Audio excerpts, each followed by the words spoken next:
মেয়েগুলো বাথরুমে ফ্রেশ হচ্ছিল। তখনই তারা কিছু একটার ভয়ানক শব্দ শুনে সেখান থেকে ভয় পালাতে শুরু করে। তারপর দেখা যায় তাদের পিছু পিছু ভয়ঙ্কর একটা নেকড়ে চলে আসে। নেকড়েটা ভয়ঙ্করভাবে হুঙ্কার দিয়ে ওঠে এবং সবাইকে তাড়া করে। আর তারা সবাই ভয়ে বিমানবন্দর থেকে পালাতে শুরু করে। কে কোন দিকে পালাচ্ছে তার কোনো দিশা খুঁজে পাচ্ছিল না তারা। এরপর নেকড়েটা একে একে সবার উপর আক্রমণ চালায়।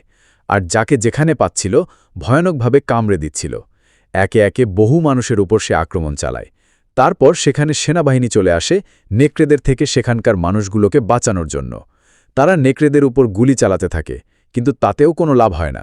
উল্টা বাহিনীর লোকেরাও নেকড়ের শিকারে পরিণত হতে থাকে। এক পর্যায়ে বাহিনীর লোকেরা নিচে তাকাতেই অবাক হয়ে যায়, কারণ তারা দেখতে পায় সেখানে শুধু একটা নেকড়ে নয়, নেকড়েটা যাকে যাকে কামড়ে দেশে এতক্ষণে তারা সবাই নেকড়েতে কনভার্ট হয়ে গেছে। তখনও অনেক মানুষ সেখানে আস্তে আস্তে নেকড়েতে কনভার্ট হচ্ছিল। তাদের গা চিরে বড় বড় পশম বের হচ্ছিল। তারপর এই খবরটা সরকারকে জানানো হলে তারা সেখানে হেলিকপ্টারে করে আরও কিছু বাহিনী পাঠায়। আর তারা সেখানে একটা বুম ব্লাস্ট করে আর সেখানে থাকা সব নেকড়ে পালিয়ে যায়।